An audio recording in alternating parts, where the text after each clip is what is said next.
دانیہ قرآن academy. یہ قرآن وہ رستہ دکھاتا ہے جو سب سے سیدھا ہے، اور مومنوں کو جو نیک عمل کرتے ہیں بشارت دیتا ہے کہ ان کے لیے اجر عظیم ہے۔ نحمده ونصلي على رسوله الكريم اما بعد فاعوذ بالله من الشیطان الرجیم بسم اللہ الرحمن الرحیم۔ السلام علیکم ورحمۃ اللہ وبرکاتہ۔ امید ہے آپ سب خیریت سے ہوں گے، انشاءاللہ جہاں ہوں گے ایمان اور صحت کی نعمت سے مالا مال ہوں گے۔ ہاں جی، تو آغاز کرتے ہیں ہم اپنے آج کے سبق کا دعاؤں کے ساتھ، تو چلیے شروع کرتے ہیں۔ اللہم صلی علی سیدنا و مولانا محمد وعلی آل سیدنا وعلی آل سیدنا و مولانا محمد وبارک وسلم۔ رب اشرح لی صدری ویسر لی امری واحلل عقدۃ من لسانی یفقہوا قولی۔ رب زدنا علما رب زدنا علما رب زدنا علما۔ اعوذ باللہ من الشیطان الرجیم بسم اللہ الرحمن الرحیم۔ انما انت منذر من یخشاہا۔ الف کے نیچے زیر ہے جس کی وجہ سے الف حمزہ بن گیا، نون کے اوپر شد آنے کی وجہ سے نون مشدد ہو گیا۔ اب ہم نے حمزہ کو نون مشدد کے ساتھ ملانا ہے اور ساتھ ساتھ ایک الف کے برابر لمبا غنہ کرنا ہے، کیونکہ نون اور میم پہ جب یہ شد آ جاتی ہے تو نون اور میم پہ ہمیشہ غنہ کرتے ہیں۔ تو کیسے پڑھیں گے؟ حمزہ نون زیر ان،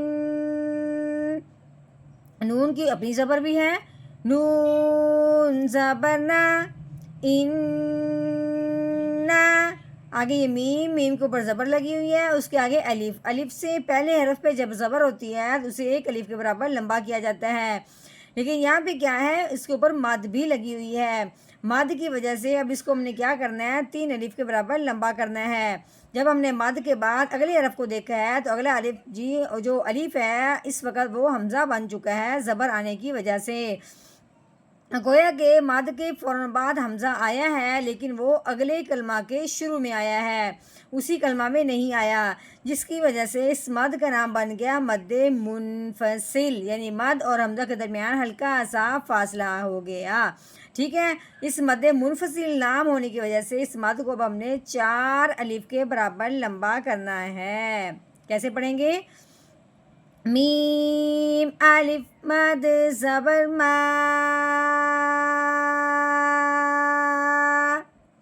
انما،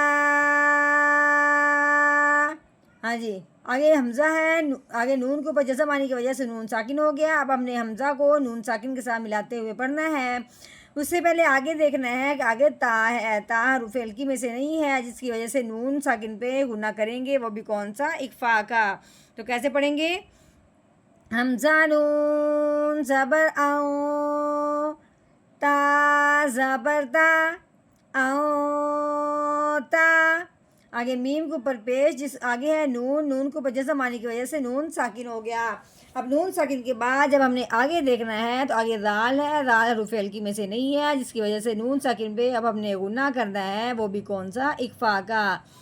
میم نون پیش مو، اب ذال کے نیچے زیر ہے، ذال زیر زی، موزی، آگے رو، رو کے اوپر پیش ہے، رو پیش رو، تنذیرو. ہاں جی آگے یہ میم، میم کے اوپر زبر ہے، آگے یہ نون، نون کے اوپر جزم ہے، آگے یا کے اوپر 3 دندوں والی شد. اہم بات یہاں پہ سمجھنے والی ہے جو تھوڑی سی مشکل ہے. یہاں پہ میم کو اگر نون ساکن کے ساتھ ملاتے ہیں تو یا مشدد کے ساتھ کسی کو بھی نہیں ملا پائیں گے، کیونکہ جزم والا جو حرف ہوتا ہے وہ آگے کسی کے ساتھ نہیں ملتا لیکن پچھلے والے کو اپنے ساتھ ملا لیتا ہے.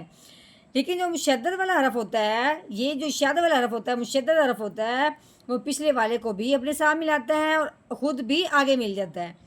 اب بات یہ ہے اگر ہم میم کو نون کے ساتھ ملائیں گے پھر یا کے ساتھ پچھلے والا حرف ملنے والا کوئی بھی باقی نہیں رہے گا. اب ہم نے کیا کرنا ہے، یہاں پہ ہم نے دیکھنا ہے، قاعدہ جاری کرنا ہے. کون سا؟ ادغام متقاربین ناقص. اور وہ کیا مطلب ہے اس کا؟ ادغام، اس پہ قاعدہ جاری ہو رہا ہے ادغام متقاربین ناقص. اب 3 لفظ ہیں، اب ہم یہاں پہ تینوں کی تشریح کریں گے، یعنی کہ تینوں کی وضاحت کریں گے. سب سے پہلے ہم نے کیا کرنا ہے، یہ جاننا ہے کہ ادغام کا مطلب کیا ہے. ٹھیک ہے، ادغام کا مطلب یہ ہے کہ ایک حرف کو دوسرے حرف کے اندر چھپا دینا. ٹھیک ہے، ادغام کا مطلب کیا ہوا؟ ایک حرف کو دوسرے حرف کے اندر کیا کرنا؟ چھپا دینا. اب ہم نے کیا کرنا ہے، اس نون کو یا مشدد کے ساتھ اس کے اندر چھپا دینا ہے. ٹھیک ہے، تو چھپانے کے بعد یہ بات ہوگی ادغام کی. چھپانا کس کو ہے؟ نون کو. چھپانا کس کے اندر ہے؟ وہ ہے یا مشدد. ٹھیک ہو گیا. اس کے بعد یہ دیکھنا ہے کہ متقاربین کا مطلب کیا ہے. متقاربین کا مطلب ہے کہ 2 مخرجوں میں پائے جانے والے حرفوں کو، یعنی کہ 2 مخرج جو ہیں ان کے جو ان میں جو پائے جانے والے 2 حرف ہیں وہ کون سے حرف ہیں؟ نون اور یا. 2 مخرج ہیں جس کا نون بھی ہے یا، یعنی مخرج وہ ہے جہاں سے الفاظ نکلے، اور حرف کون سے ہیں؟ نون اور یا. نون اور یا کا مخرج جو ہے وہ دونوں کو ہم نے اس طرح ملا دینا ہے، یعنی ملا دینا ہے. پہلے ہم نے یہ سمجھنا ہے کہ متقاربین کا مطلب ملانا تو وہ ناقص میں آ جائے گا. پہلے ہم نے کیا کرنا ہے کہ 2 متقاربین کا مطلب ہے کہ 2 جو مخرج ہیں، جو جیسے کہ نون اور یا، یہ ان کا جو نکلنے کا مخرج ہے ان حرفوں کا، یہ قریب قریب ہے. نون یا، نون کے قریب سے ہی یا نکلتا ہے. ٹھیک ہے، یعنی کہ 2 مخرجوں میں پائے جانے والے حرف ہیں وہ دونوں کیا ہیں؟ آپس میں پاس پاس ہیں. نون بھی وہیں سے نکلتا ہے، یا بھی اس کے قریب سے ہی نکلتا ہے. ٹھیک ہے، یہ ہے متقاربین. ادغام ہے کہ حرف کو چھپانا دوسرے کے اندر. متقاربین کیا ہے کہ وہ دونوں جو چھپنے اور چھپانے والے حروف ہیں وہ دونوں ایک دوسرے کے قریب قریب سے نکلتے ہیں، یعنی کہ ان کا مخرج جو ہے، نکلنے کی جگہ جو ہے نون اور یا کی وہ پاس پاس ہے. جیسے کہ نون جو ہے وہ اوپر والے جو دانت ہیں ان کو جو پیچھے موٹے مسوڑے ہیں وہاں سے نون نکلتا ہے. یا جو ہے وہی اسی زبان کے پھیلانے سے نکلتی ہے. ٹھیک ہے، یعنی کہ ایسا نہیں ہے کہ ایک حرف جو ہے وہ منہ کے پاس سے نکلتا ہے، دوسرا حلق میں سے نکلتا ہے، ایسے نہیں ہے. ٹھیک ہے، اب رہ گیا ناقص. ادغام کا مطلب بھی ہو گیا، متقاربین کا مطلب بھی ہو گیا، اب رہ گیا ناقص لفظ. ناقص لفظ کا ایک ہوتا ہے تام، یعنی مکمل طور پہ اس کو یعنی ختم کرنا، یعنی اس کی آواز بالکل نہ آنا. ایک ہوتا ہے ناقص، یعنی کہ ہم نے ادغام تو کیا ہے، لفظ کو چھپایا تو ہے لیکن ہلکی ہلکی اس کی آواز باقی رہے گی. یعنی کہ ادغام جو ہے وہ تام نہیں ہے، مکمل طور پہ لفظ کو چھپایا نہیں ہے، بلکہ ادغام متقاربین ناقص ہوا ہے. چھپے گا بھی لیکن ہلکی ہلکی آواز بھی نکلے گی. تھوڑا ادغام ہے، مکمل طور پہ ادغام نہیں ہے، ناقص ادغام ہے. ٹھیک ہے، اب جیسے کہ میم کو اب یا کے ساتھ ملائیں گے اور اس کو بھی اندر چھپا کے آواز لے کے آئیں گے. میم یا زبر مئی. اب یا کے اوپر زبر ہے، خو کے اوپر جزم آنے کی وجہ سے یا کو خو ساکن کے ساتھ ملائیں گے. یا خو زبر یخ. شین کے اوپر کھڑی زبر آنے کی وجہ سے اس کو ایک الف کے برابر لمبا کریں گے. شین کھڑی زبر شا. یخ شا. ہا کے اوپر زبر، آگے الف. الف سے پہلے حرف پہ جب زبر آ جائے تو وہاں پہ ایک الف کے برابر لمبا ہونے کا قاعدہ جاری ہوتا ہے. ہا الف زبر ہا.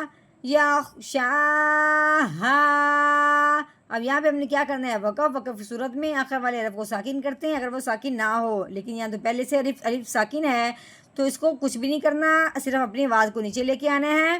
آگے وقف. یخ شا ہا. مائی یخ شا ہا. یہ جو مئی کے ساتھ ہم غنہ کر رہے ہیں یہ بھی نون کی وجہ سے کر رہے ہیں، ورنہ یہ مئی بننا تھا، مئی. ٹھیک ہے. نون ساکن اس کا مطلب ہے کہ نون ساکن کا عمل دخل ہے. کیوں؟ کیونکہ یہاں پہ ہم نے ادغام کون سا کیا ہے؟ ناقص والا ادغام کیا ہے. انما انت منذر من یخشاها.